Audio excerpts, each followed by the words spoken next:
আসসালামু আলাইকুম। স্বাগতম জানাচ্ছি ওয়ার্ল্ড নিউজ মিরা আন্তর্জাতিক সংবাদ মাধ্যমে। শুরুতে ওয়ার্ল্ড ওয়াইড নিবেদিত শিরোনাম। গাজায় যুদ্ধবিরতির পরেও ইসরায়েলি সেনাবাহিনী আবার নতুন করে ৯ জন হামাস সদস্যকে হত্যা করেছেন। তবে কি যুদ্ধবিরতি লঙ্ঘন করে আবার যুদ্ধে জড়াবে দুই দেশ? এদিক দিয়ে নতুন করে আবার পাকিস্তানের ড্রোন হামলা চালানো আফগানিস্তান পাল্টা জবাব দিতে যেকোনো মুহূর্তে আবার আক্রমণ চালাতে পারে পাকিস্তান। ইরানের সাথে তেল বাণিজ্য বৃদ্ধি করতে চায় উত্তর কোরিয়া। কিং জং উনের সরাসরি বক্তব্য, আমরা ইরান থেকে তেল নিব, সেখানে আমেরিকা হস্তক্ষেপ করলে কড়া জবাব দিতে আমরা প্রস্তুত।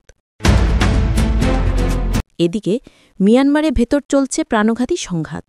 ৮৫% এরিয়া আরাকান আর্মির দখলে দাবি করছেন মিয়ানমারের একটি সামরিক জোট থ্রি ব্রাদারহুড।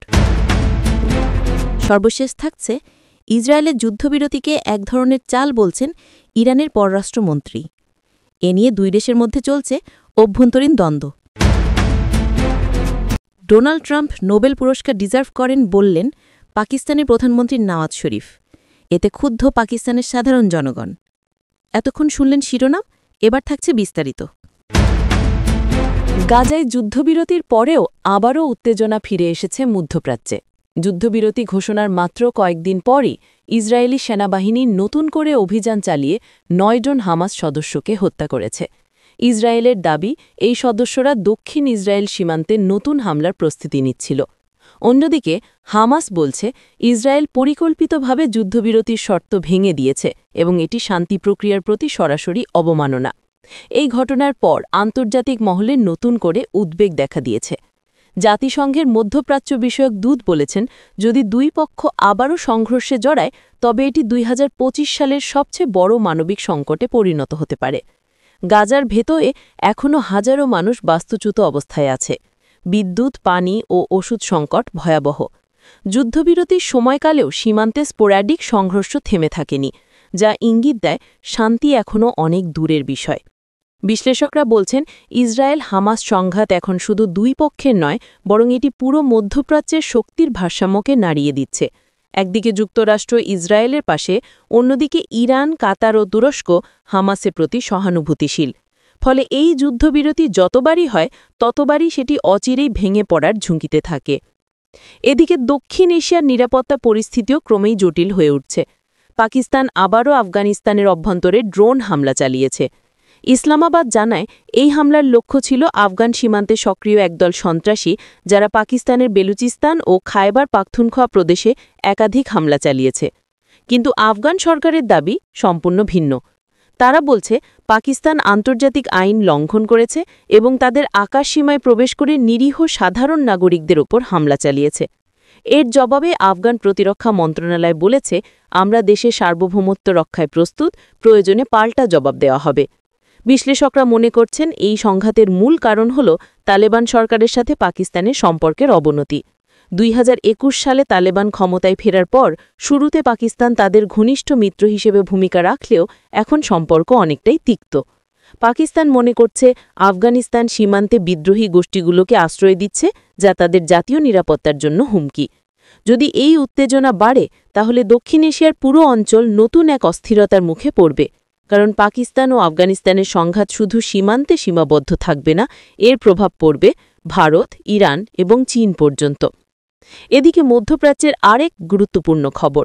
উত্তর কোরিয়ার নেতা কিম জং উন ঘোষণা দিয়েছেন যে তার দেশ ইরান থেকে সরাসরি তেল আমদানি শুরু করবে। তিনি বলেন, আমাদের দেশের শক্তি প্রয়োজন আর ইরান আমাদের প্রকৃত মিত্র। যদি যুক্তরাষ্ট্র এতে বাধা দেয় তাহলে আমরা কঠোর জবাব দেব। এই বক্তব্য আন্তর্জাতিক পর্যায়ে তীব্র প্রতিক্রিয়া সৃষ্টি করেছে। যুক্তরাষ্ট্রের স্টেট ডিপার্টমেন্ট বলেছে, ইরানের উপর আন্তর্জাতিক নিষেধাজ্ঞা বহাল আছে। উত্তর কোরিয়া সেই নিষেধাজ্ঞা অমান্য করলে এর পরিণতি ভোগ করতে হবে। বিশ্লেষকরা মনে করছেন, এই সিদ্ধান্ত কেবল তেল বাণিজ্যের নয়, বরং এটি একটি ভূরাজনৈতিক বার্তা। উত্তর কোরিয়া ও ইরান দুই দেশই পশ্চিমা চাপের বিরুদ্ধে নিজেদের জোট শক্তিশালী করছে। দুই দেশই পারমাণবিক কর্মসূচিতে যুক্ত এবং উভয়ই পশ্চিমাদের শত্রুভাবাপন্ন নীতির সমালোচক। ফলে তাদের এই ঘনিষ্ঠতা নতুন করে বৈশ্বিক উত্তেজনা বাড়াতে পারে।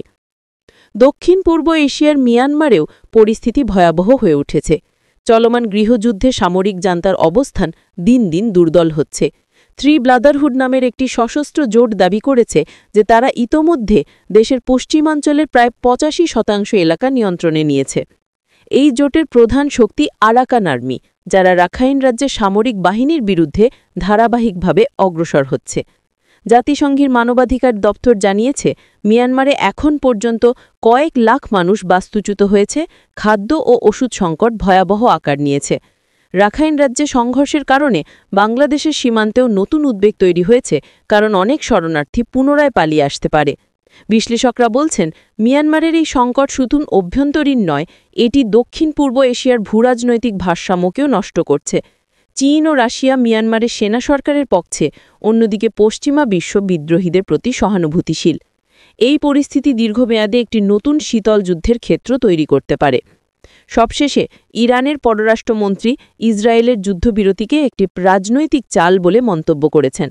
তেহরান মনে করছে, ইসরায়েল সাময়িকভাবে যুদ্ধবিরতি ঘোষণা করে নিজেদের সেনা পুনর্গঠন করছে এবং হামাসকে সম্পূর্ণ ধ্বংস করার জন্য প্রস্তুতি নিচ্ছে।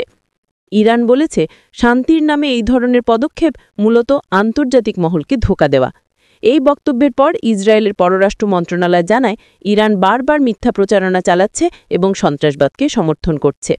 এই পরিস্থিতি থেকে বোঝা যাচ্ছে, মধ্যপ্রাচ্যের শান্তির সম্ভাবনা এখনও খুবই ক্ষীণ। একদিকে গাজার সংঘাত, অন্যদিকে ইরান ও ইসরায়েলের দুই পক্ষের কূটনৈতিক লড়াই, উভয় মিলে পুরো অঞ্চলে অস্থিরতা আরও বাড়াচ্ছে।